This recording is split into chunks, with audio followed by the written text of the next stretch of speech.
저번 시간에 그 두부체감각계 균형 잡는 거 얘기하다 말았죠?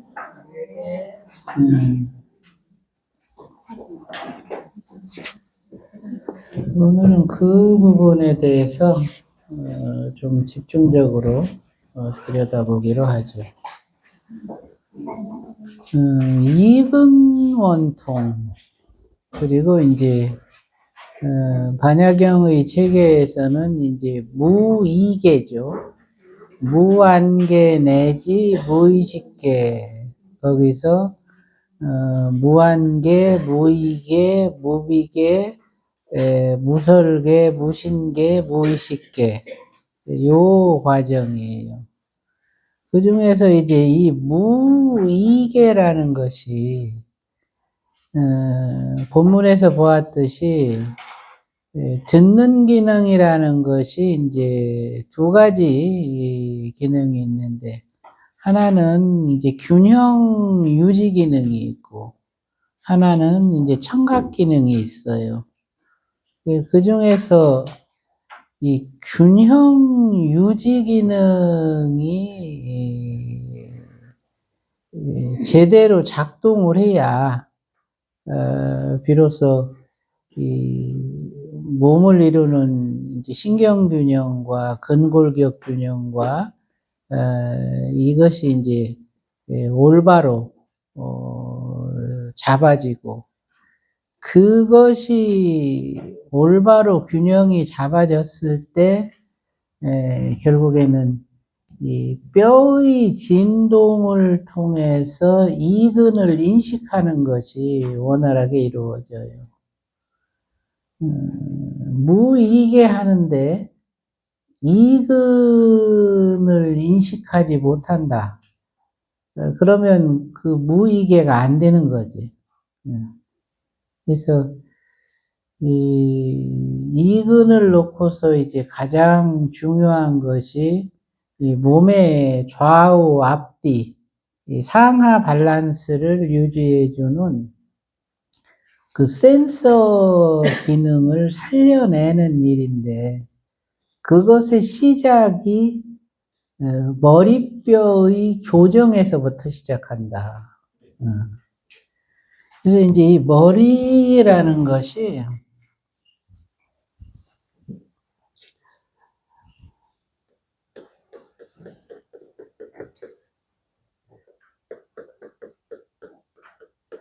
이게 이제 위에서 내려다보는 그림이라고 하면, 이게 머리가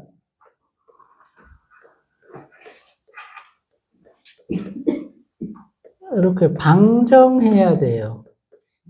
이게 이런 상태가 돼야 돼. 그래서 뒤통수도 이렇게 누우면 그 옥침이라고 하는 여기 뒤통수 이게 약간 볼록 나온 자리거든요. 이 옥침이 중앙으로 가면 이게 정상인데, 대부분 이 머리뼈가 기울어지면 옥침이 중앙에 있지 않고 뭐 이쪽에 이렇게 있다든지 이쪽에 이렇게 있다든지 이런 상태가 되는. 그러니까 머리가 이렇게 기울어지는 거지, 아니면 이렇게 기울어지는 거예요. 그 자세로 누워서 우리가 잔단 말이야. 벽에 물고 자는데 이게 정상으로 느껴져. 그럼 항상 이렇게 자는 거지. 그럼 어떻게 되겠어요? 여기는 늘어나겠지, 그지? 그 여기는 접혀지겠지. 그러면 그게 결국에는 목 각도까지 영향을 주고, 목 각도에 영향을 주면 이게 어디로 가냐면은 혈압으로 가요. 부신경이라는 이제 어깨하고 요 목비근을 지배하는 신경이 이제 부신경인데, 부신경이 이렇게 돌아가면 이쪽은 늘어날 거 아니에요. 이쪽은 수축이 돼. 그러면 요 늘어난 여기에서도 부신경 기능이 약해지고 수축된 이쪽에서도 부신경 기능이 약해져요. 거기서 부신경이 약해지면 어떤 일이 벌어지냐면 부교감 신경을 지원하는 기능이 없어져. 그러면 교감이 정도 이상 항진이 됐을 때 그거를 억제시켜 주는 게 부교감인데 부교감에 힘이 필요할 때 그 힘을 보완해 주는 게 부신경이에요. 부신경이 불균형하고 늘어나고 줄어들고 이런 상태가 돼 있으면 부교감에 도움을 못 줘. 그러면 교감이 항진될 때 심장박동이 빨라지고 혈압이 올라가는데 그걸 떨어뜨려 주지 못한다. 이것이 이제 혈압 불균형이라는 거로 나타나요. 그게 심해지면 결과적으로 어떻게 되냐? 뇌가 좌뇌하고 우뇌가 달라져. 뇌는 대뇌 피질 같은 경우는 지속적으로 재생이 돼야 돼요. 피질이 이렇게 피질이 돼 있으면 이 피질은 시간이 지날수록 점점점 계속 그렇게 재생되게 돼 있는 거예요. 밑에 단들이 이렇게 이제 밑으로 내려가고 위에 단들이 계속 이렇게 재생이 되고 이렇게 되는데 혈압이 달라지면 이쪽에 혈압이 올라가. 그러면 이쪽은 이렇게 팽창이 돼요. 이쪽에 혈압이 떨어져 있어. 그럼 이쪽은 성장을 안 해. 그냥 이대로 있는 거예요, 이렇게. 이쪽은 계속 이렇게 자라. 그럼 어떻게 돼? 이렇게 되겠지, 그죠? 뇌가 이렇게 기울어지는 거예요. 이렇게 되면 이제 결국에는 이 좌우 혈압의 불균형으로 인해서 정신작용까지 이상이 와. 대부분의 암도 다 이렇게 해서 생겨. 암 환자들의 이 뇌의 좌우 상태를 보면 요게 옥침을 기준으로 이렇고 요게 코라고 생각하면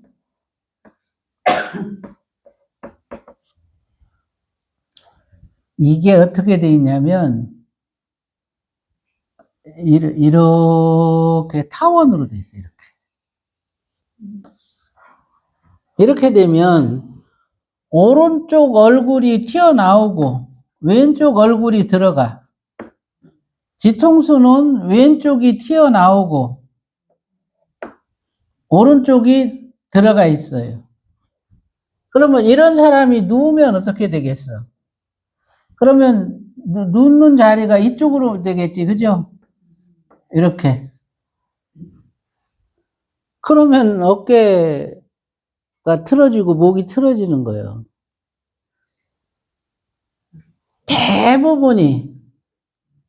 대부분의 사람들은 약간은 틀어져 있어요, 이게 뭐, 요정, 뭐, 요렇게 하고 조금은 틀어져 있어. 근데 이 틀어지는 정도가 어느 한계를 벗어나 버리면, 그거는 뇌 안에서 만들어지는 신경조절 물질의 분비, 그리고 뇌하수체 호르몬의 분비, 이것이 다 깨져버리는 거예요. 좌우 불균형. 이쪽은 많이 분비되고 저쪽은 적게 분비되고 혈압도 이쪽은 높고 이쪽은 낮고 그렇게 되면 전정 센서라는 것이 이 기울어진 걸 정상으로 인식해. 그러면 여기에 맞추어서 근육과 골격을 거기에 맞추어서 형성을 해요. 그럼 머리가 저렇게 기울어지면 흉부가 틀어지고 목이 틀어지고 어깨가 틀어지고 흉부가 틀어지고 허리가 틀어지고 고관절이 틀어져. 결국에는 신경 전달 체계가 어느 시점에서 끊어지는 거예요. 그렇게 되면. 그게 난치병의 시작이에요. 머리뼈가 이런 모양이 됐을 때 이거를 정상적으로 이렇게 잡아줄 수 있는 방법.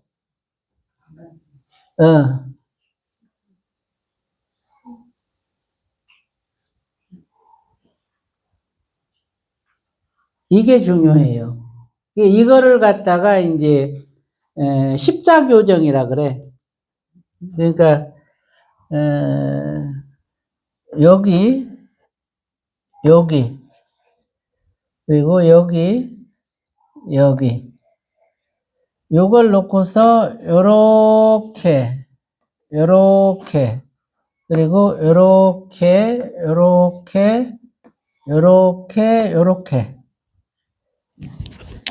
요 사각 상자를 갖다가 만들어 주는 거예요. 그래서 이 꼭지점과 이 꼭지점, 이 꼭지점과 이 꼭지점을 잡아주는데 이게 앞쪽이잖아. 이게 코라 그랬지, 그죠? 앞쪽에 요 지점에 그 균형을 잡아주는 것이 요게 송곳니야, 송곳니 교합. 그리고 뒤쪽에 요 지점을 잡아주는 게 어금니 교합이야.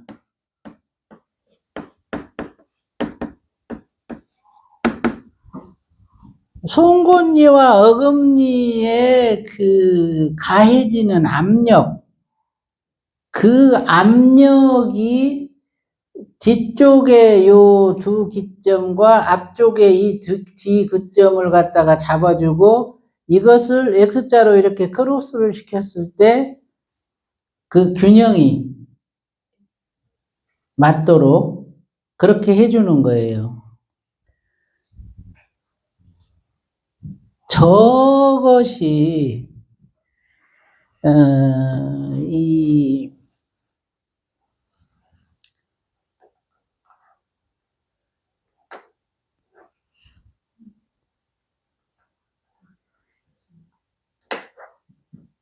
그 위에 표시된 게 있어요. 왜 보여요? 요거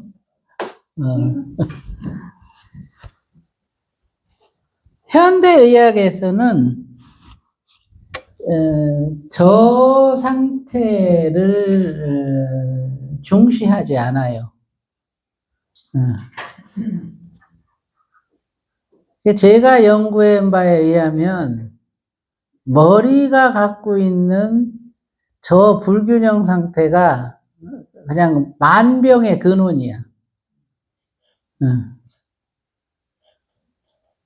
평소에 저 균형을 체크하고 저 균형을 유지해 주는 게 뭐 치매, 뭐 파킨슨, 뭐 여러 질병이 있잖아. 중추신경 쪽에서도 이거에 안 걸리는 방법이고, 암이라든지 뭐 이런 질병에 안 걸리는 방법이 저 균형을 평소에 잡아주는 거예요.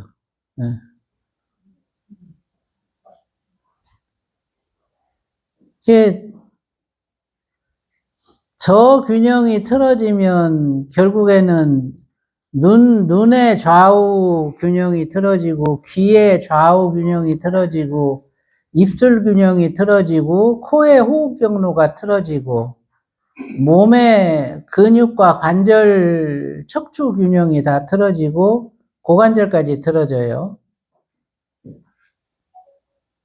의식 활동이 장애가 온다. 스님들 저 모자 쓰기 전에 뭐 머리가 막 들어갔어요, 뭐 파였어요, 막 이러다가 모자 쓰고 나서 다 그게 복원이 됐잖아, 그지? 지금 저 모자가 이 균형을 잡아주는데 도움을 줘요.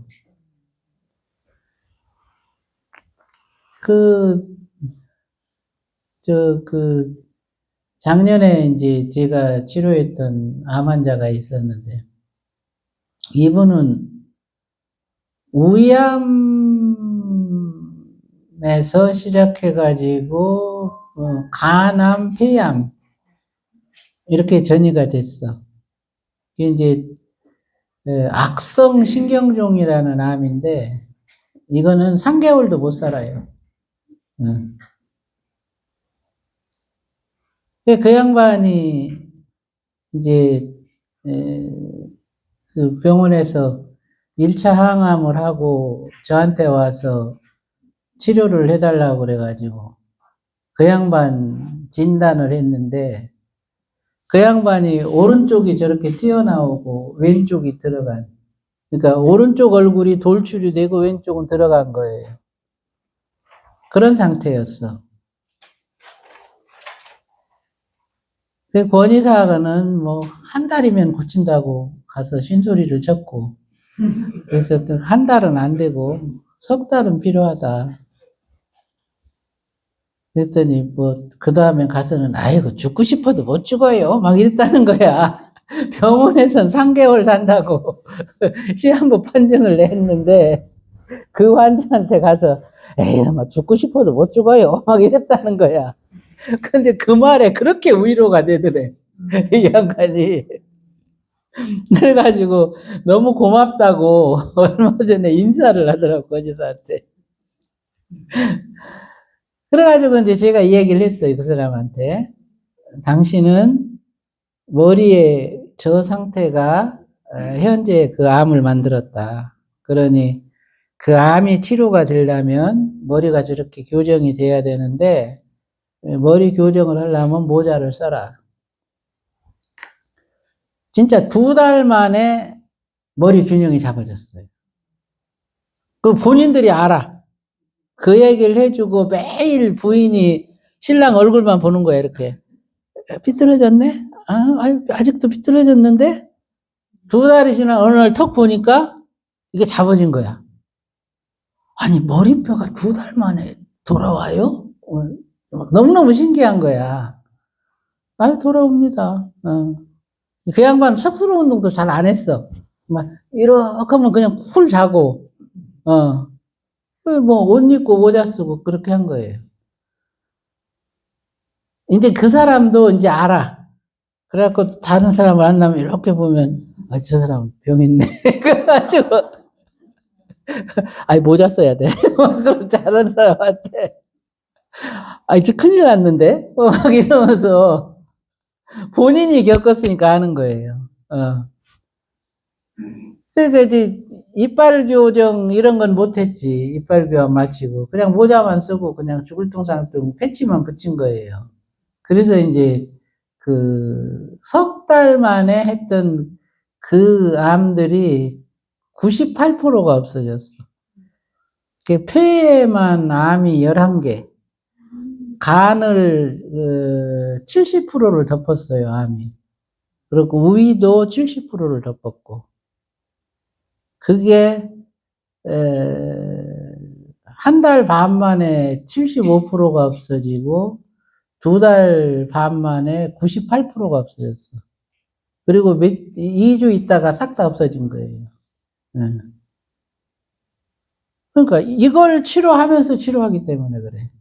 만약에 이거를 치료 안 하고 암만 치료했다? 안 나서요.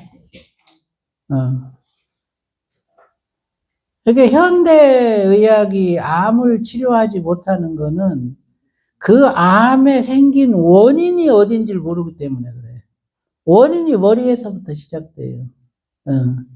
머리에 이와 같은 불균형이 신경전달 체계를 갖다가 교란을 시켜가지고 유전 정보를 공유하지 못한 줄기세포들이 암세포로 바뀌는 거야. 그걸 모르는 거지. 그 양반은 백신을 6번을 맞았대요. 모범으로 맞는다고.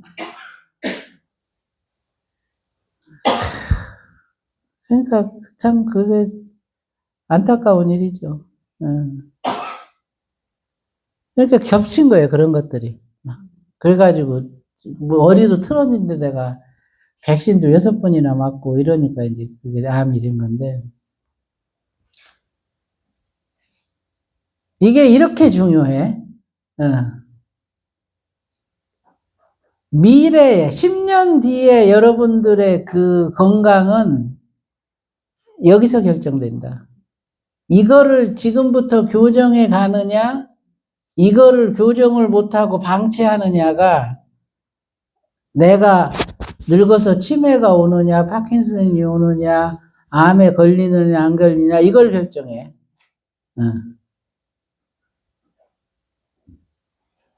송곳니 다 알지, 그죠? 양쪽 송곳니, 위아래 송곳니가 마주치게 해. 이렇게 지그시 눌러줘. 송곳니가 누르는 감각은 송곳니에서부터 이렇게 코로 올라가서 이렇게 올라가서 같은 동측 요 끝점 여기로 가요. 여기서 이렇게 해가지고 일로 가요. 예. 송곳니에 지그시 힘을 주고 요쪽 끝점과 요쪽 끝점의 높이를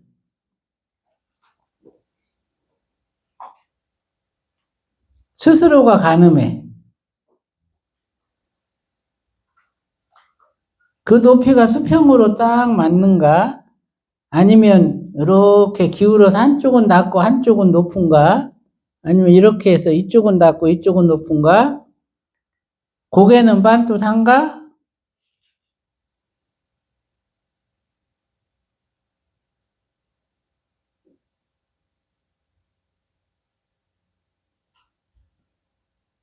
요 앞쪽 균형을 잡아주는 거야. 송곳니로. 어금니에다가 힘을 지그시 줘.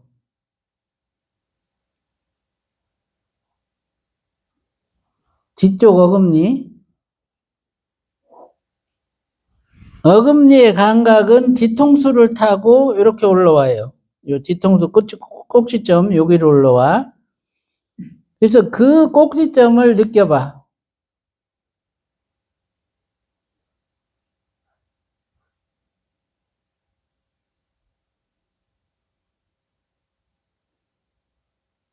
균등한가? 수평으로.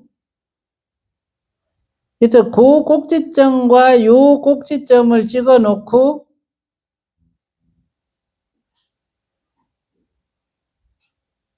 그거를 각계표로 이렇게 그어서 연결을 해봐.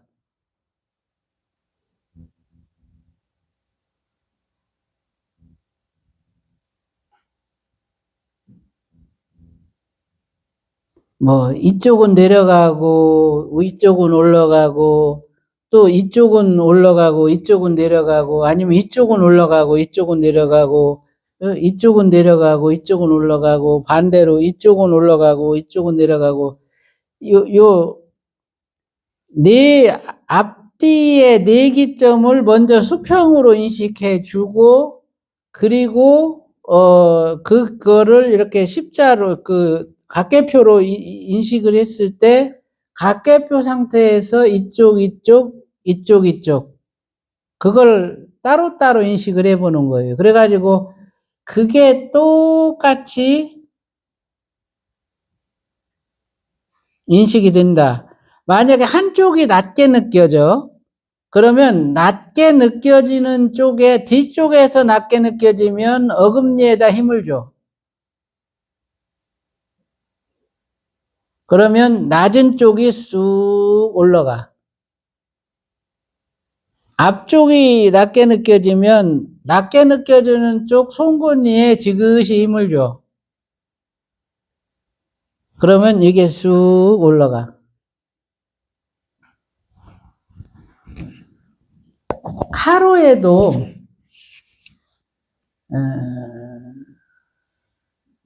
잠잘 때도 틀어지고 낮에 이렇게 활동할 때도 틀어지고 수시로 얘들이 이렇게 됐다가 이렇게 됐다가 이렇게 됐다가 이렇게 됐다가 이빨도 수시로 이렇게 됐다가 이렇게 됐다가 이 교합이 이쪽에 안 맞았다가 저쪽에 안 맞았다가 이빨도 움직여요. 이렇게 좌우로도 움직이고 상하로도 움직여. 응? 그래가지고 틈나는 대로 이렇게 지그시 물어서 잠깐씩 이렇게 점검해주는 습관. 이거로 머리뼈 균형을 관리해. 응.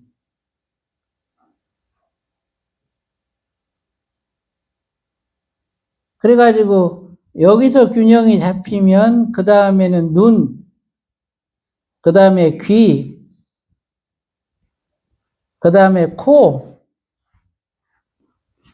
그 다음에 입술, 입을 중심에서 좌우.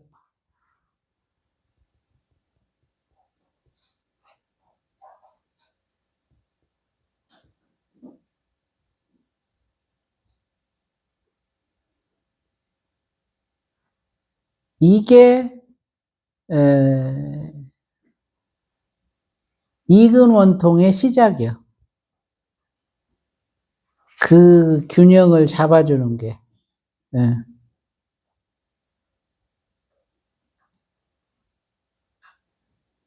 이걸 해서도 도대체 이쪽으로 기울어진 이 느낌이 안 잡혀요. 뭐, 계속 기울어져 있어요. 뭐, 이걸 어떻게 해요? 그러면 모자를 써.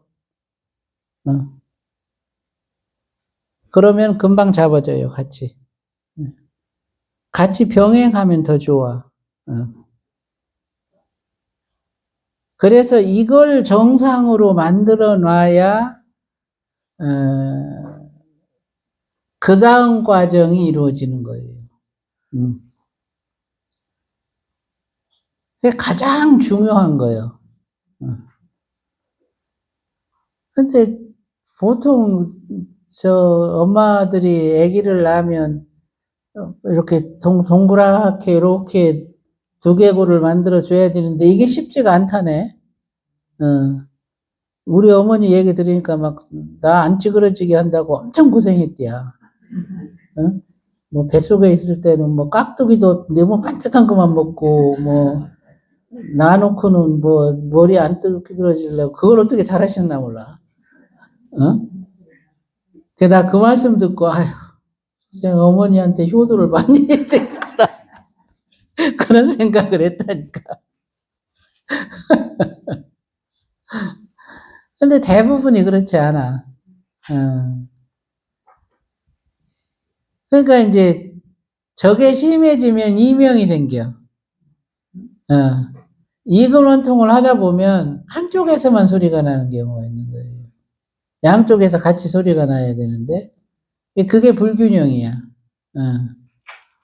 턱관절 상태도 저것 때문에 생기고 뭐 심지어는 뭐 오른쪽이 튀어나오고 오른쪽 턱이 처진 것처럼 그렇게 느껴지는 사람들은 그게 오른쪽 폐, 오른쪽 간 이쪽으로 다 영향을 미쳐요.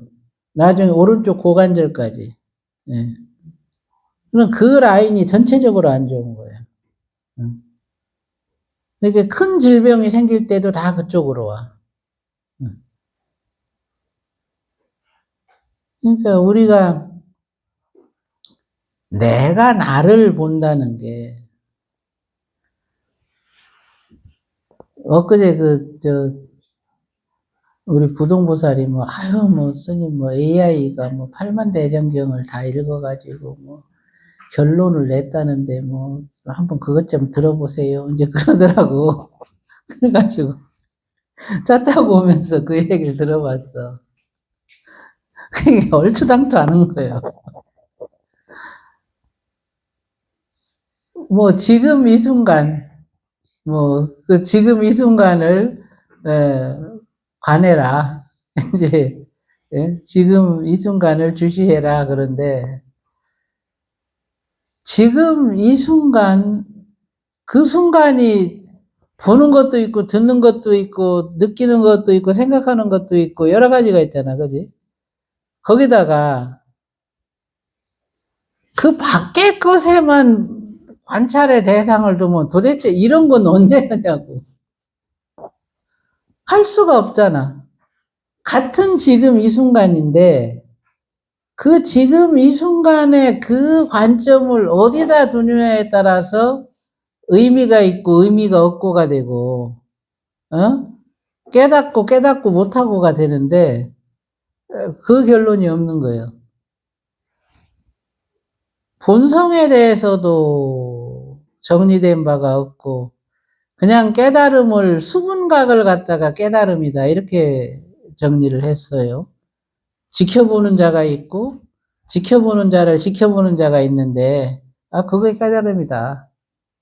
팔만대장경에서 그렇게 얘기했다는 거예요. 어? 그러니까 그런 거를 일반 사람들이 볼 때는, 아이고, 뭐 이게 그런가 보다. 뭐, 아이고, 뭐 사마타가 있고 관이 있는데 뭐 이게 맞는 말인가 보다. 이러지. 도대체 이거는, 오히려 그 부처님의 그 본래 가르침의 진리를 갖다가, 그냥, 다 묵살시켜버리는, 응? 이런 내용이에요. 그걸 보고, 아유, 팔만대장경이 이런 내용이랴. 이렇게 이해하게 되면 도대체 거기서 무슨 수행을 하겠냐고. 어? 이게 잘못된 거죠. 그런 것들이. 일반 사람들이야 그걸 놓고 분별을 할 수가 있냐고. 아니, 뭐 AI가 다 읽어보고 종합적으로 했다니까 그렇다고 이렇게 생각할 거 아니에요. 어. 지금 이 순간을 주시하는데 그 순간을 어디다 두느냐요. 어? 무엇을 인식의 대상으로 삼느냐, 무엇을 삭티하느냐, 이것이 수행의 관건인데, 그건 다 없고, 시간적으로 현재 지금 이 순간, 이것만을 얘기하면 거기서 무슨 깨달음이 있냐고. 응?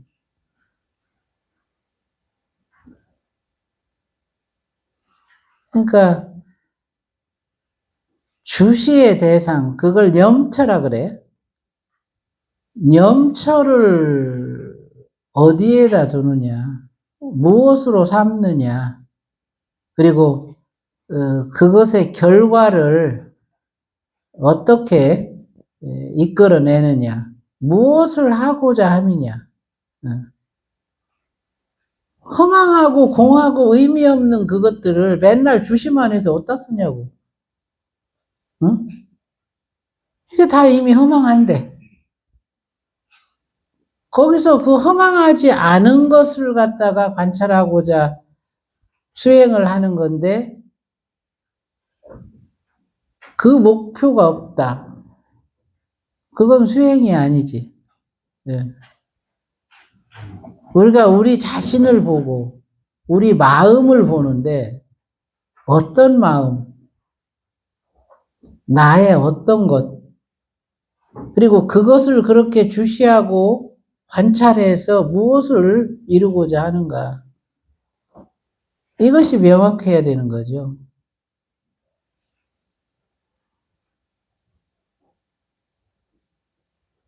저 두부체감각의 교정은 수행을 놓고서도 대단히 중요한 과정이고, 질병의 예방과 치료에 있어서도 대단히 중요한 과정이다. 저건 꼭 하셔야 돼. 가만히 거울을 갖고 그게 보일까 모르겠어. 누가 나를 자세히 봐주면 그거는 이제 볼 수가 있죠. 근데 이제 눈으로 보는 거하고 신경구조로 보는 거는 또 다른데, 그래도 이렇게 자세히 보면 저 기울어진 게 보여. 아, 이 사람은 이렇게 기울어졌구나. 이 사람은 이렇게 기울어졌구나. 이 사람은 머리가 앞뒤로 틀어졌구나. 좌우로 틀어졌구나. 아까 잠깐 면담했던 거사님하고 보살님 보니까 그 보살님은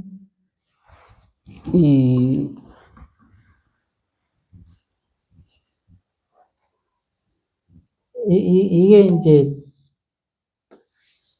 정면에서 보는 거라면 그냥 얼굴 모습은 그냥 이렇게 이런 모습인데 실제로는 요 감각계가 이렇게 돼 있어. 이렇게.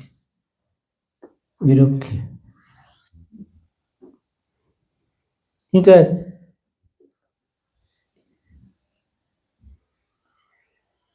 이렇게 돼 있는 거야. 이렇게. 그러면 여기도 두통이 생기고 여기도 두통이 생겨요. 이렇게 됐으니까 이렇게. 그래가지고 이제 이거를 얼굴로 덮어쓰기를 해서 이제 이걸 해탈로 얘를 이렇게 들어가게 하고 얘를 이렇게 나오게 해서 이렇게 잡아주니까 잡아져 그래도 이게 그러면서 두통이 없어진다는 거야. 예. 그러니까 이런 경우,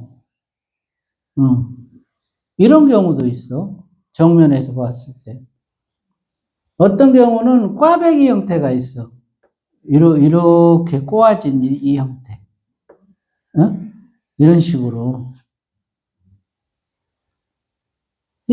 복잡하죠. 이건 아주 참, 이렇게 틀어지고, 이렇게 된 거지. 예.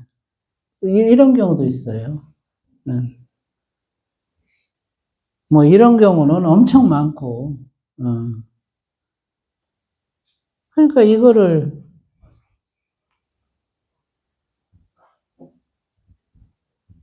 힘들죠. 이게 머리가 이렇게 되면서 이제 이 보살님 같은 경우는 척추도 이렇게 된 거야. 척추도 이렇게. 예. 이런 식으로. 그러니까 이걸 잡아주고 목을 잡아주고 척추를 잡아줘야지 이렇게 세워줘야 되는 거죠. 근데 여기서 이제 이쪽에서는 디스크가 생기고 이제 협착이 생기고 이제 이렇게 되는 거예요.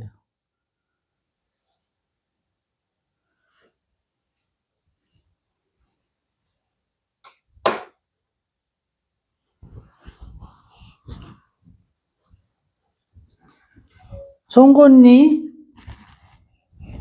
어금니 하루에 3번씩 아침, 저녁, 점심 3번씩 X자 낮게 느껴지고 균형이 이렇게 내려간 쪽은 그쪽으로 힘을 줘서 지그시 힘을 주면 쑥 올라가는 게 느껴져요. 요 머리 감각이. 예. 그렇게 복원시킨다.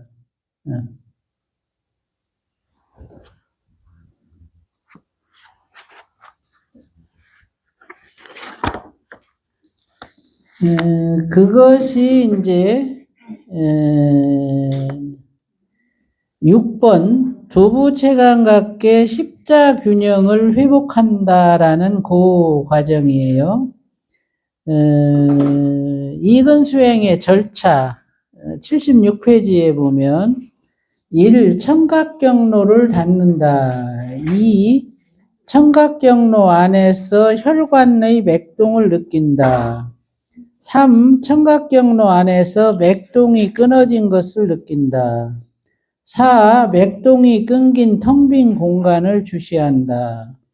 5. 전정핵을 자극한다. 이때 쓰이는 것이 검지 운동이다. 검지를 천천히 움직이면서 전정핵을 자극한다. 6. 두부체감각계 십자균형을 회복한다. 요 6번이 요 얘기예요. 두부체감각계 십자균형의 회복.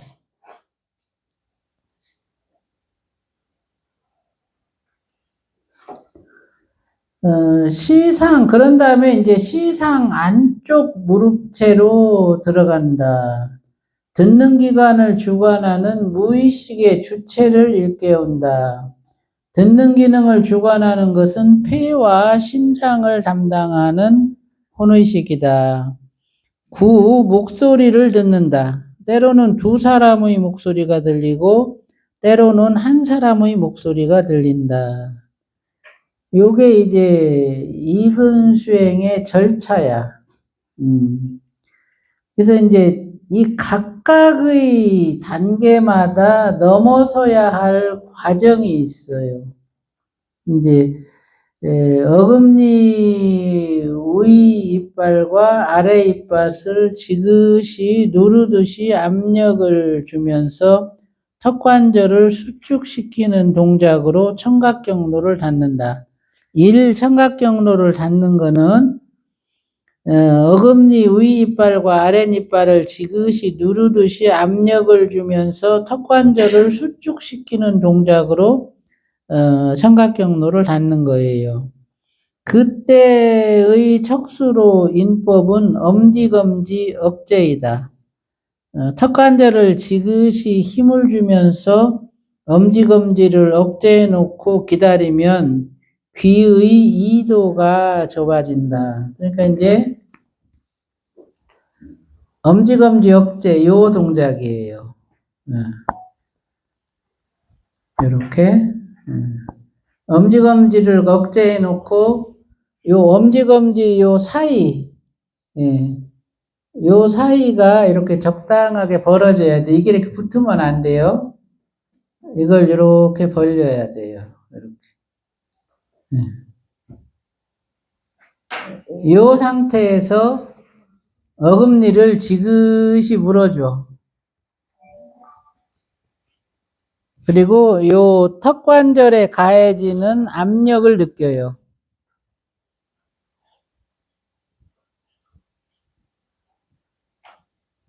압력이 느껴지고 귀에다가 듣는 그 상태로 이렇게 마음을 두면 거기서 삐 하는 이제 이명이 들려요.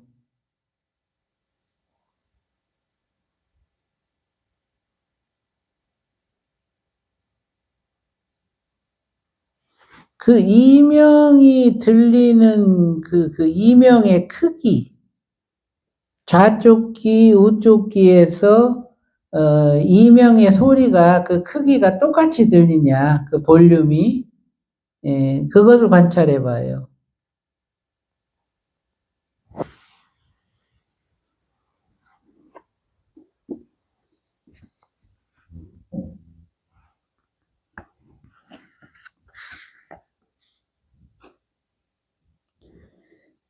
아래 턱관절의 뼈가 관자공이 안으로 들어가면서 귀로 들어가는 혈관을 압박한다. 그러면 귀에서부터 찡 하는 벌레 우는 소리가 난다. 그 소리를 듣다 보면 청각경로 안에서 혈관의 맥동이 느껴진다. 혈관의 맥동을 주시하다 보면 둥둥둥둥 심장 뛰는 소리가 들린다. 교감신경이 항진되면서 심장 박동도 빨라진다. 그러다가 어느 순간에 박동이 뚝 끊어진다. 그리고 그 위치에서 텅 빈 공간이 나타난다. 이것은 자율신경이 변화를 일으키면서 만들어내는 현상이다. 교감신경이 항진되면 1분 30초에서 2분 사이에 부교감이 항진된다. 그러면서 심장 박동이 느려진다. 그때 귀 속에서 텅 빈 공간이 생겨난다. 그 텅 빈 공간을 소리의 뜰악이라 부른다. 소리의 뜰악을 주시하면서 사마타를 키운다. 무념 상태를 유지하는 것이다. 3차 신경 하악분지가 수축하면서 각성이 투철해진다. 각성을 통해서 소리뜰하게 세워진 텅 빈 공간을 명확하게 주시한다.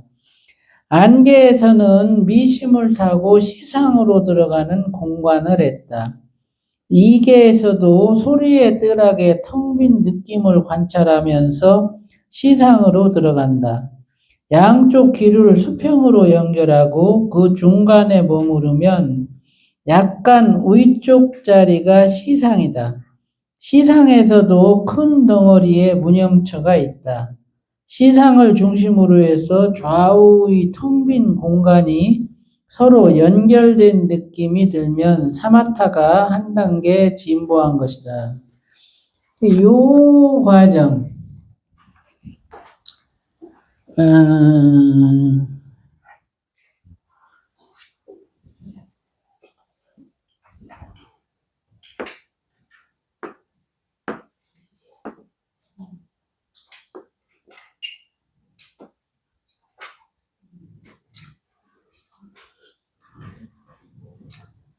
저장이 있으니까, 저장 맞나?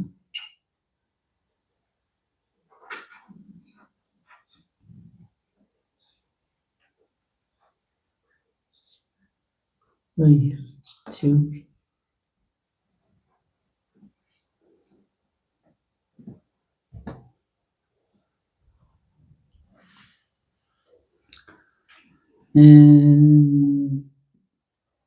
턱관절의 수축을 통해서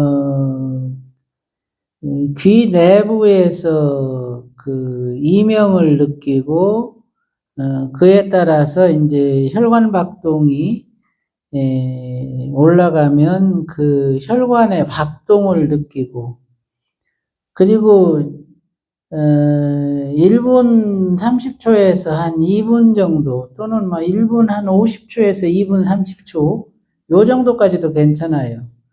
그 정도 시간이 지나면 부교감이 항진되면서 혈관 박동이 뚝 끊어져요. 그러면 귀 속에서도 소리가 뚝 끊어져요. 이명 소리까지. 그러면 그 소리가 끊어진 그 자리를 갖다가 인식을 하는데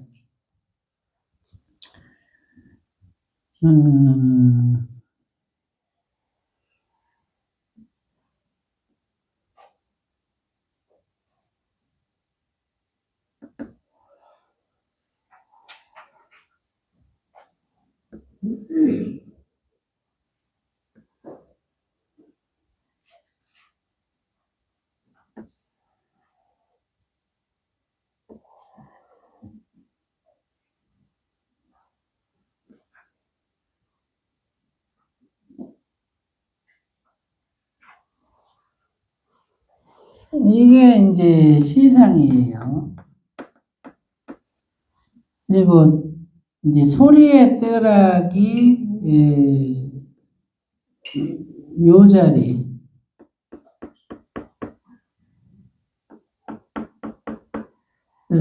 요 자리에서 이제 소리의 뜰하기 형성이 돼요. 여기에서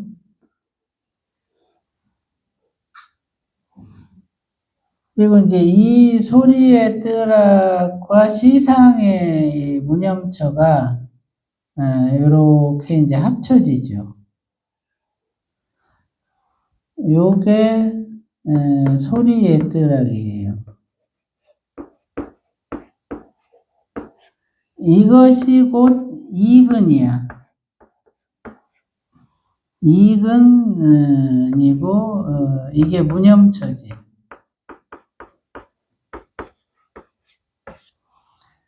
이 소리의 뜰학이 드러나기까지는 이제 귀 속에서 교감신경 항진으로 인한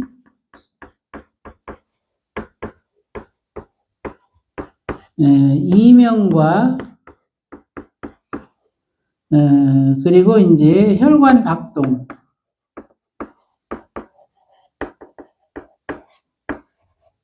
박동이 느껴지고, 그런 다음에 이제 부교감 항진이 되면서 이게 이제 1분 30초에서 넉넉 잡고 2분 30초까지.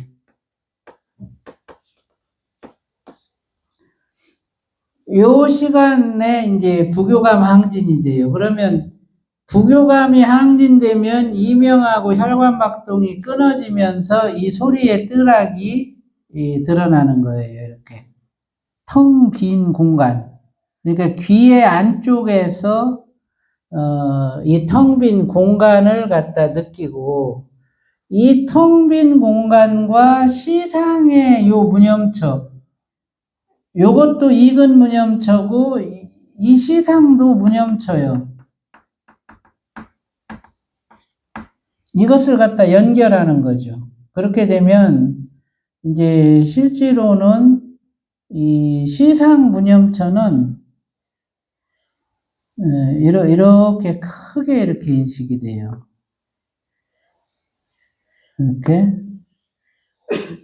이렇게 인식이 되고, 이근 무념처, 소리의 뜰악은 이렇게 인식이 돼. 이런 구조로 인식이 되는 거예요. 이렇게 이근에서 시상 영역까지 무념처를 통합시킨다. 근데 이제 턱관절의 그 균형이 안 맞는 사람들은 우선 이 이명이 한쪽은 뭐 들리고 한쪽은 안 들릴 수도 있고, 또 교감신경 항진력이 떨어지는 사람들은 혈관 박동이 안 느낄 수가 있어요. 혈압이 낮은 사람들. 그리고 이제 부교감 기능이 저하돼 있는 그런 사람들은 또 저게 그 소리가 안 끊어질 수도 있어. 계속 이명이 유지될 수 있는 거예요. 그러면 소리의 뜰악이 안 나타나지. 그러니까 그런 어떤 그 한계를 미리 균형을 잡아놓고 저걸 해야 되는 거예요. 그래야 이근 수행을 할 수가 있어.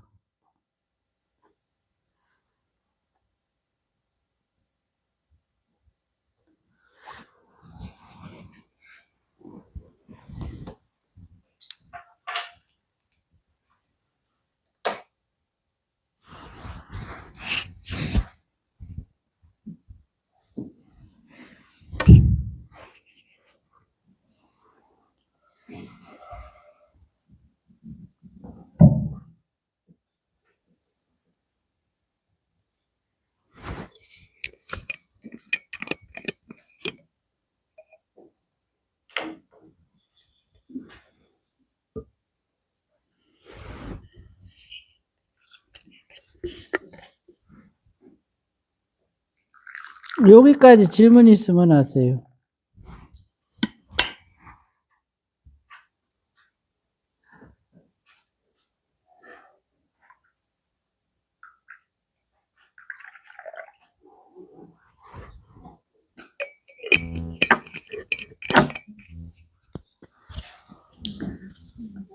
할 수는 있겠죠? 네. 예.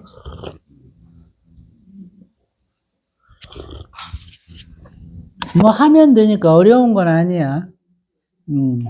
균형 잡기는 시간이 좀 걸릴 수 있어요. 그 십자 균형 잡는 거는 꾸준히 해야 되는 거고,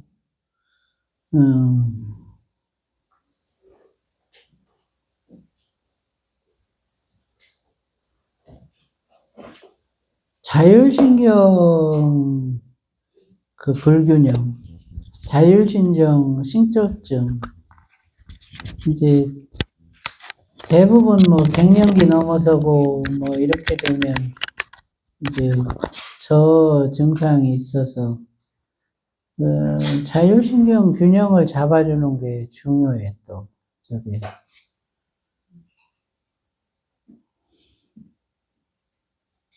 턱관절 수축이 한쪽으로 너무 이렇게 심해지면 그것 때문에 이명이 생겨가지고 이명 때문에 또 고생하는 사람들이 있거든요.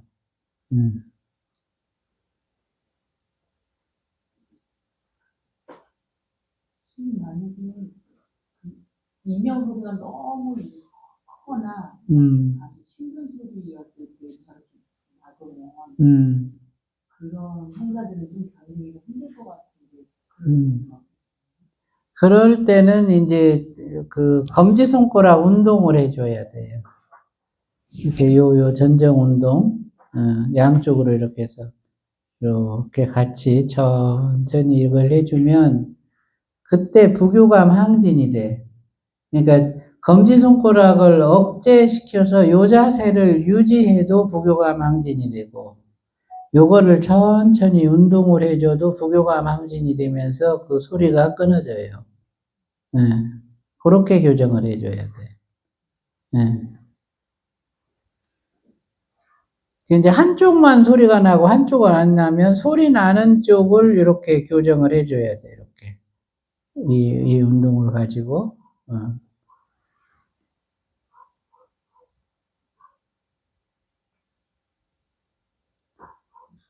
어찌 보면 이 과정의 수행들이 다 재밌는 수행이야. 응?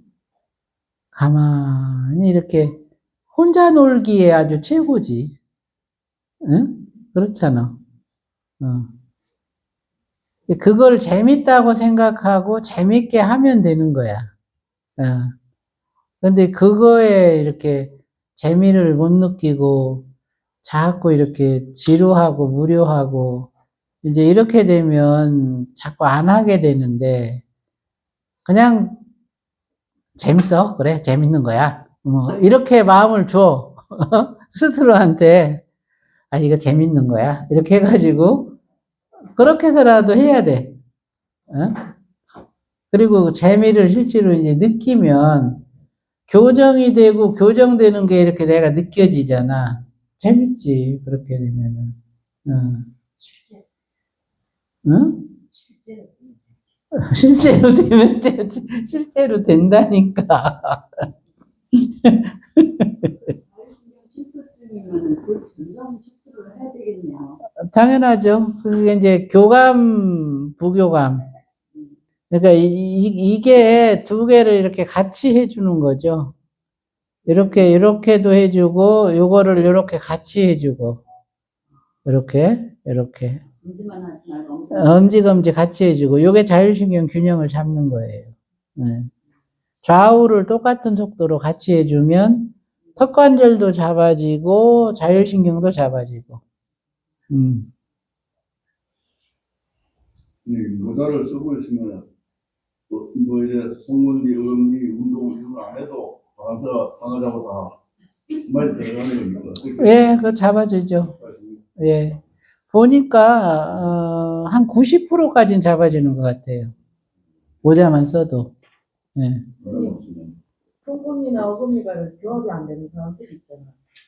그런 경우에 이 교정부터 해야 되는. 그래, 이제 임플란트 한 분들이 그 임플란트를, 그 교합을 잘 못 맞춰줘. 더군다나 또 많이 임플란트 한 사람들 있잖아. 이게 그 중요성을 몰라, 치과 의사들이. 그래서 이제 그거를 잘 할 줄 아는 의사한테 가야 되거든. 그게 어려워, 그런 의사 만나기가.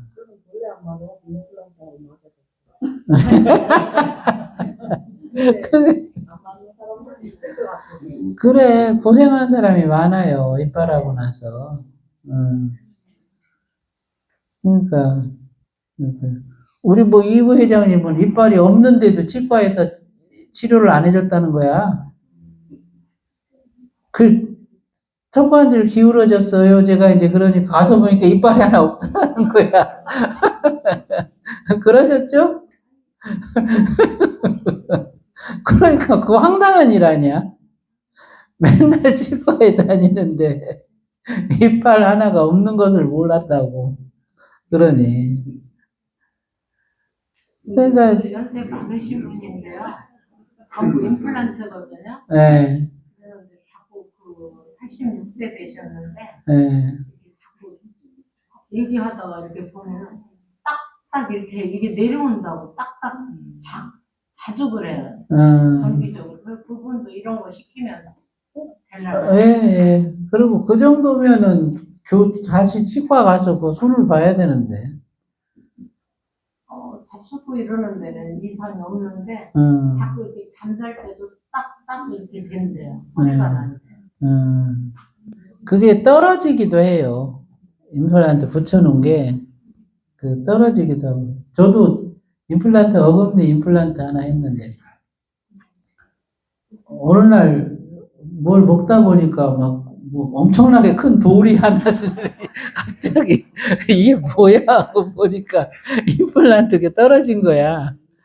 그래갖고 그 치과 가서 얘기 전화하니까 얼른 갖고 오라고 그래가지고 금방 다시 붙여주거든요. 그렇게 해주고. 그러니까 참 이빨 교합이 대단히 중요한데 그 중요성을 몰라. 되게 고생하는 사람들이 많아요. 그것 때문에. 이빨 교합을 아는 치과 의사한테 테스트를 어떻게 물어봅니까? 안 물어봐야 되겠네.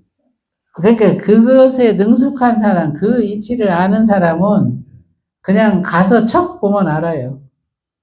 예. 그리고 이제 손가락 요 패턴을 가지고 요거 해보세요, 뭐 요거 해보세요, 뭐 요거 해보세요 하면 아이고 어금니가 교합이 안 맞네요.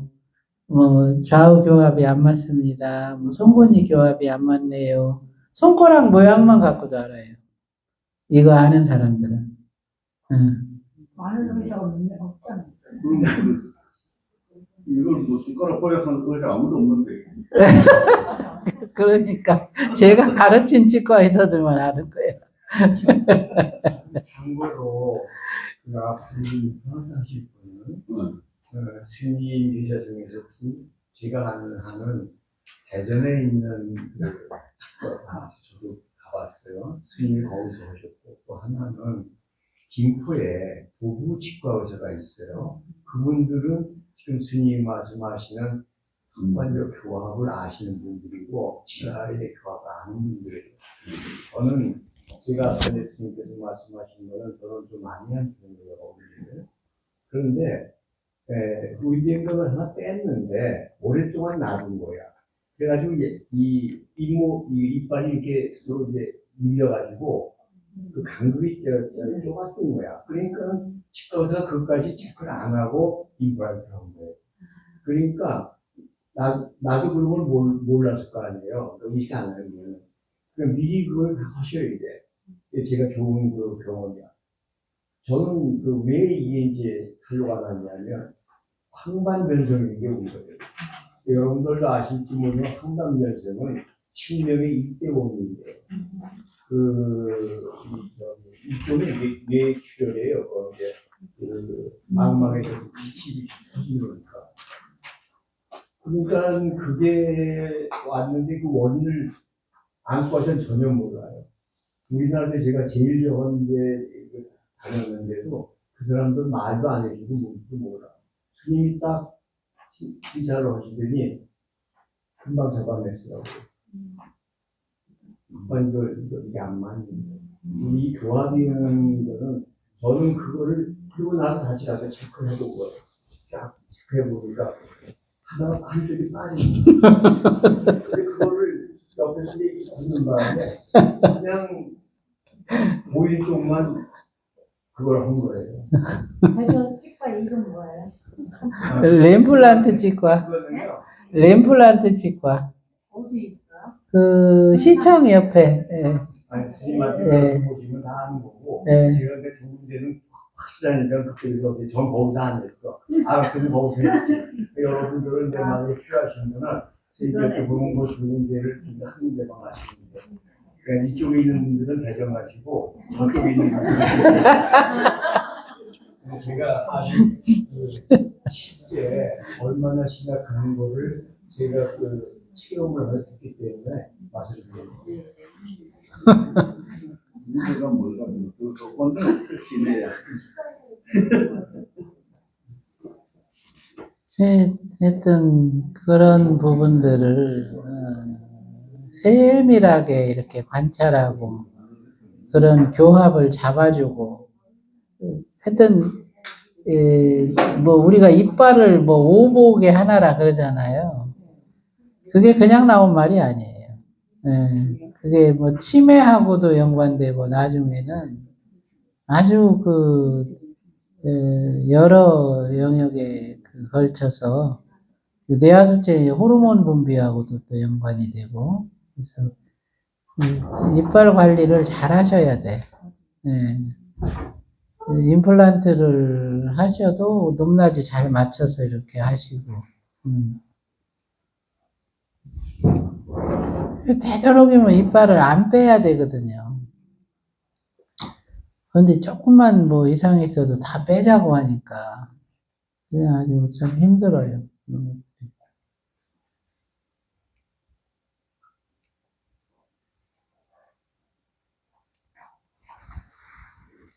자, 또 본문 나가볼까요?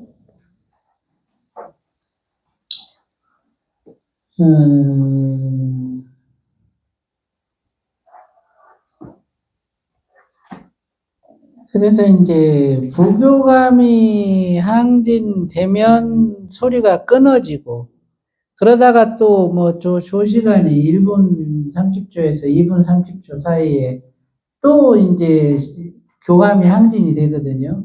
그러면 또 이제 둥둥둥 하고 이제 찡하고 소리가 나요. 그럼 그때는 그 소리를 듣는 거야.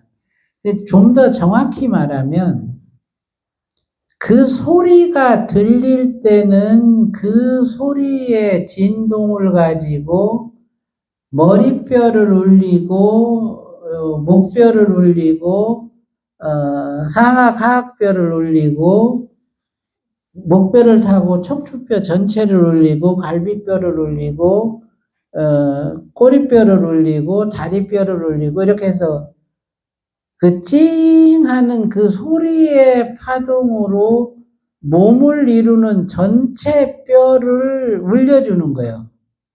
그거를 갖다가 1분 30초에서 2분 30초 사이에는 그걸 하고 소리가 끊어졌을 때는 그 소리의 뜰학에서 무념을 인식하고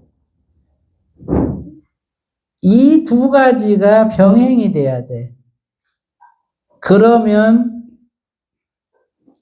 뼈를 씻어주는 것과 이근의 무념을 인식하는 것이 같이 할 수 있게 돼요. 그게 가장 효율적인 이제 이근 원통 수행인데 그 뼈 진동 느끼는 거 전에 우리 해봤잖아, 그죠? 되는 분도 있고 안 되는 분도 있었지만 하면 돼 그렇게. 저 귀에 저 양쪽 요 뼈에서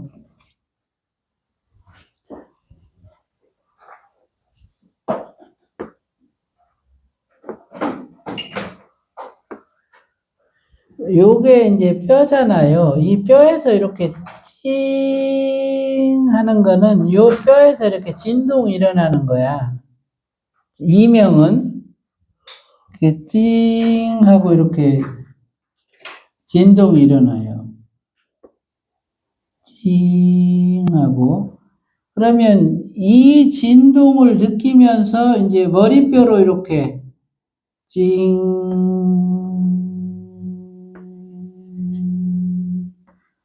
이렇게 이제 머리뼈를 다 이렇게 울려. 요거로. 그러면 이게 머리뼈를 씻어주는 거예요. 이 머리뼈에 막 어마어마한 냉기가 쩔어 있어. 그 냉기를 밖으로 몰아내는 거예요.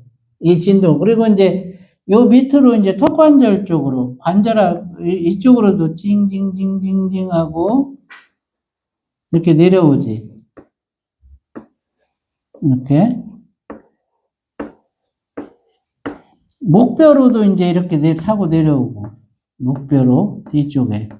그래서 이제 척추로 이렇게 쭉 내려가고, 이제 갈비뼈로 이제 징징징징징, 갈비뼈가 또 이렇게 징징징징 이렇게 이제 진동으로 이렇게 씻어지고, 이렇게 계속 또 씻어지고, 이렇게 해가지고, 요 귀에서 일어난 찡 하는 진동을 가지고 머리끝에서부터 발끝까지 뼈 전체를 갖다가 자극해 주는 거예요. 그러면 허리 아픈데, 무릎 아픈데, 막 여기에서 그 발바닥이 시리 도록 냉기가 빠져나가. 어?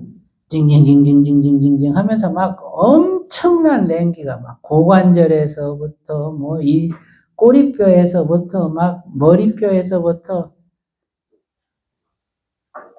그 어마어마한 뼈의 냉기를 갖다가 갖고 살면 뼈에서 생성되는 줄기세포가 비정상적으로 만들어져. 그리고 그것 때문에 면역 기능이 교란이 오고, 결국에는 이 재생이 일어난 영역에서 기존 세포와 부조화를 이루어. 이런 상태가 되는 거예요. 그거를 씻어내는 게, 뼈를 씻어내는 게, 예전에 제가 그 뼈의 냉기를 어떻게 제거하나, 이걸 갖다 연구할 때, 그 한의사들한테 내가 그걸 물어봤어요. 야, 냉기를 몰아내는 약이 있냐? 있다는 거지. 무슨 약이 냉기를 몰아내니? 그랬더니, 교감신경을 항진시키는 것들이 냉기를 몰아낸대. 그럼 그런 것들이 뭐야? 그랬더니, 향기 나는 약재. 이게 이제 냉기를 몰아내는 약재라는 거예요. 그럼 뼈에 냉기도 나오니? 그랬더니, 아니, 그건 방법이 없어요. 그러니까 그 뼈의 냉기 중에 대표적인 게 산후풍이야. 바람머리 들은 거 막 엄청. 이 고통은 막 뼈마디를 끊어내고 뼛속을 송곳으로 쑤시는 것 같은 고통이야. 그 산후풍이 한번 도지면 그거로 죽는 사람도 있어요. 아기 낳고 산후조리 안 해가지고 뼈마디에 바람이 들어가잖아. 그게 이제 10년을 주기로 발작을 하는데 어마어마한 거예요.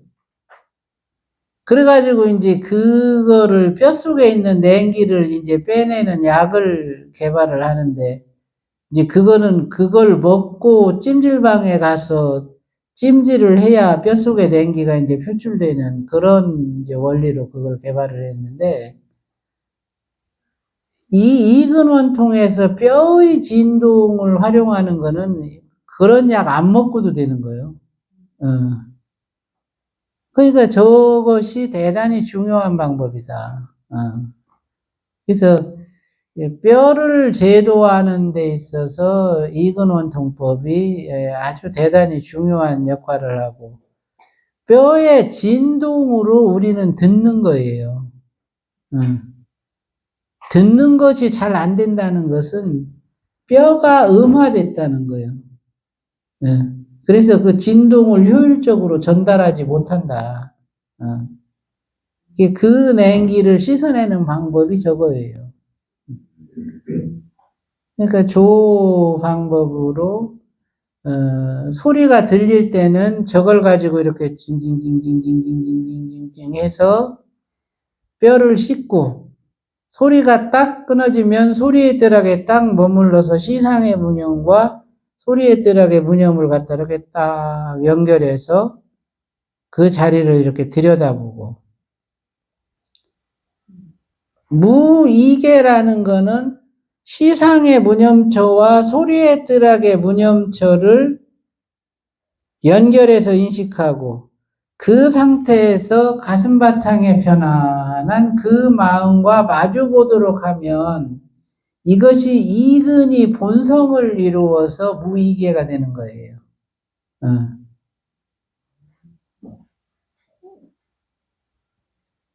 그 중간 과정에 이제 목소리가 들려.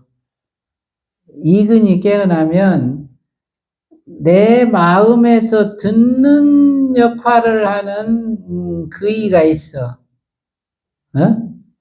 그이가 깨어나는데 그이가 이제 폐에 한 이가 있고 신장에 한 이가 있어요. 듣는 기능을 도와주는 이가. 그래서 이제 그이들의 목소리가 들려. 이근 원통을 하다 보면 그냥 옆에서 얘기하는 것처럼 얘기가 나와요. 뭐라고 했어? 어쩌고? 문득. 그러면 이것이 이제 듣는 기능을 도와주는 의식이 이제 장부에 있는 주체 의식이 깨어났다. 이렇게 생각을 하면 돼. 이제 문득 해주는 얘기들이, 걔가 해주는 얘기들이 신통한 것들도 있어요. 그래서 그것도 한번 겪어볼 만하지. 그래서 이제 그런 것들은 뼈의 진동이나 이제 그 듣는 기능을 도와주는 그 주체의식들이 발현될 때 나타나는 그 목소리나 이것들은 유상이야. 그거는 그것대로 잘 쓰고, 무상으로서 무념처는 무심처와 능연해서 무이계를 이루는 조건으로 만든다. 이것이 이제 무이계의 핵심적인 그런 요지예요.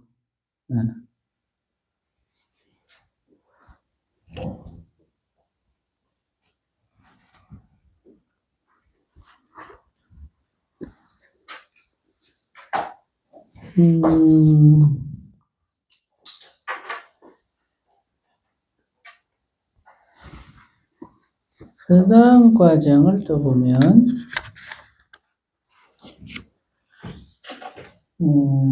이 상태가 되면 이계의 첫 번째 무를 성취한 것이다. 그러니까 이근의 무념처와 시상의 무념처, 이것을 갖다가 이제 한 단계 하나로 연결해서 인식하면 이것이 이제 한 단계, 사마타가 한 단계 진보한 것이고, 이 상태가 되면 이계의 첫 번째 무를 성취한 것이다. 첫 번째 무이계를 성취한 것이에요.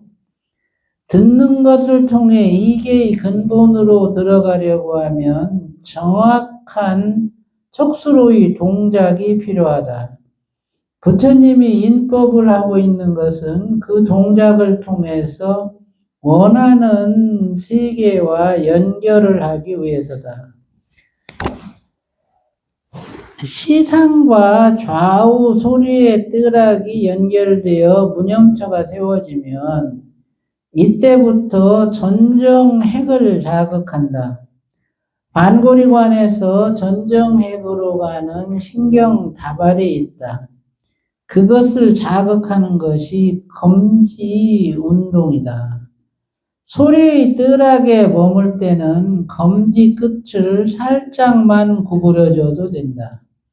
하지만 전정핵을 자극해 주려면 천천히 구부려주는 운동을 해줘야 한다. 구부리는 움직임이 전정핵을 자극하고 반고리관의 신경 경로를 자극한다. 그때 전정핵의 센서 기능이 살아난다. 손가락의 굴곡 각도에 따라 몸의 상태가 느껴진다. 목이 삐뚤어지게 느껴지고 얼굴이 불균형하게 느껴지고 몸이 기울뚱한 것처럼 느껴지고 하는 등등의 여러 가지 증상들이 나타난다. 그런 증상을 느끼게 되면 몸이 그만큼 기울어져 있는 것을 알게 된다. 전정핵이 정상적인 상태가 아니면 소리뜰악에서 전정핵으로 내려갈 때 빙하고 도는 느낌이 나타난다. 머리가 돈다든지 가슴이 돈다든지 아니면 손바닥 발바닥이 돈다든지 빙글빙글 도는 증상이 나타난다. 전정핵의 센서 기능이 망가져 있을 때 그런 증상이 나타난다. 그런 증상이 나타나면 손가락 위치를 조절하면서 빙빙 도는 것을 멈추게 해야 한다. 이때 턱관절은 반드시 물고 있어야 한다. 양쪽 검지를 똑같은 속도로 천천히 굽히면서 교내 전정핵의 좌우 균형을 잡아준다. 그런 다음 중뇌로 올라가면 중뇌 하구가 자극된다. 이 레벨에서도 균형이 깨져 있으면 어지럼증이 생긴다. 그 증상도 검지를 조절하면서 가라앉힌다. 전정핵이 잡히고 하구가 잡히면 C상으로 올라간다. 가끔 이 어지럼증, 이명 있으신 분들이 어지럼증이 생기는 경우가 있어요. 이게 이제 전정핵의 센서 기능이 이상이 생기면서 그 어지럼증이 생겨요. 이석증이 생기면서 어지럼증이 생기는 거는 이제 구토를 수반하고 아주 막 괴로워. 근데 이석증이 아니면서 어지럼증이 생기는 거는 전정 불균형에서 오는 거예요. 그런 경우는 이제 머릿속이 빙빙빙 돈다든지 이제 귀 쪽에서 이렇게 빙빙빙 도는 느낌이 있다든지 어떤 경우는 가슴에서 이렇게 빙빙빙 돈다든지 아니면 손바닥에서 빙빙빙 이렇게 돈다든지 아니면 백회 쪽에서 빙빙빙 이렇게 돈다든지 이런 느낌이 생겨요. 이런 것들은 두 가지 경우인데 하나는 외부 의식이 접촉된 경우 또 하나는 전정핵의 불균형이 심화된 경우 그때 그런 어지럼증이 생겨요. 그 어지럼증이 생길 때 그 어지럼증을 잡아줘야 돼. 그걸 방치하면 나중에 이석증으로 가요. 뭐 이석증이 생기면 괴로워, 그쵸? 막 병원 가면 거꾸로 매달아 놓고 막 30분인가 매달아 놓는데야. 얼마나 괴롭겠어. 그 바보 같은 짓이거든. 아주 멍청한 짓이에요. 거꾸로 매달아 갖고 출석출석 해서 이거를 이렇게 해가지고 이석이 안 움직이는 걸 움직여준다는 거예요. 검지손가락을 똑같이 움직여만 주면 이석이 각동을 하는데 이걸 몰라가지고 거꾸로 매달아 놓고 이러는 거예요. 세상에 그렇게 무식한 법이 어디가 있어. 네? 안 그러면 턱관절을 잡아주면 이 턱관절 잡아주는 거로 이석이 잡아지거든요. 턱관절 잡으려면 엄지검지를 같이 좀 하면 되고 그 전정핵 불균형은 요 검지 요거만 대부분 전정 불균형을 검사하는 게 검지손가락을 굴곡했을 때 좌우 굴곡 각도가 차이가 나면 이게 전정 불균형이야. 그런 분들이 이제 빙빙 도는 어지럼증이 생기는 거예요. 그러면 손가락 굴곡 각도를 똑같이 만들어주면 되는 거거든. 그래서 이거를 딱 이렇게 잡아주고 중심에서 숨을 딱 멈춰.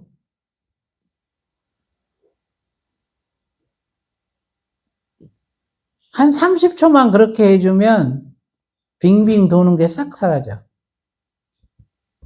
왜 잡아지는 거예요? 그래서 그걸 몰라가지고 거꾸로 매달고 막 뭐라고 막 이석증 때문에 우리 세심자 노수님이 병원에 입원했다고 지혜스님이 전화가 왔어. 어떡한데야? 그랬더니 거꾸로 매달아 놓고 막 30분을 있어야 된대요. 막, 아이고, 어떡해요. 막 그래가지고. 아이고, 그러지 말고 치료기 관자놀이에다가 이렇게 붙여줘라. 그냥 치료기 붙여놓고 병원에서 퇴원을 한 거야. 아무 이상도 없지. 그거는 그냥 잡아지는 거예요. 그렇게 쉬운 거를.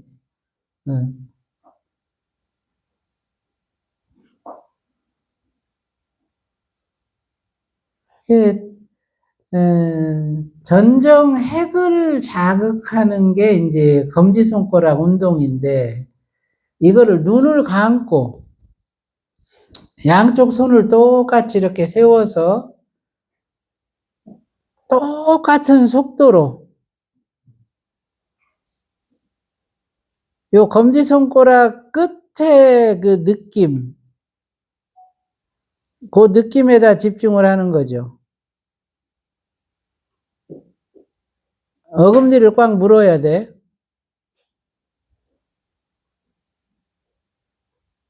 그 검지손가락을 구부리면서 귀 속 전정고리관, 그 달팽이관 있죠? 귀 속 그 달팽이관 영역에다가 마음을 둬.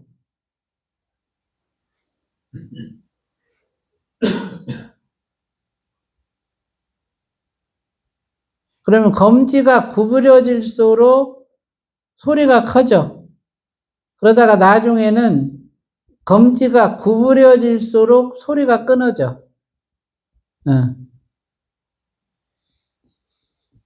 그리고 그런 어지럼증이 불균형할 때 생겨났다가 요거를 반복해주면 싹 가라앉아. 안 되면 엄지로 엄지 검지를 딱 잡아줘 이렇게. 그래서 꾹 눌러줘 이렇게. 꾹 눌러가지고 딱 높이 수평을 딱 맞춰주고 숨을 한 30초만 끊어.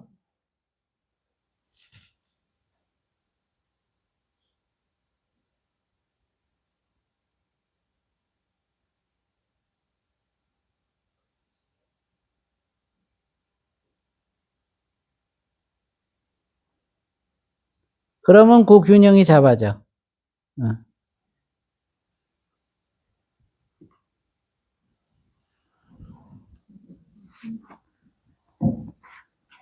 요게 이제 아까 그 익은 경로로 들어가는 세 번째 청각경로 안에서 혈관맥동을 느끼고 청각경로 안에서 맥동이 끊어진 걸 느끼고 맥동이 텅 빈 공간을 주시하고 전정핵을 자극하고 요 다섯 번째 전정핵을 자극한다라는 게 지금 요 과정이에요. 이때 쓰이는 것이 검지 운동이고 검지를 천천히 움직이면서 전정핵을 자극하는 거예요. 요렇게 전정핵이 자극되고 전정 균형이 회복됐을 때 그때 이제 비로소 아까 먼저 얘기했던 이 십자균형 이거를 자각할 수 있게 되는 거예요. 전정의 센서 기능이 살아나지 않으면 이 십자균형이 인식이 안 돼요. 이 송곳니가 검지손가락이고 어금니가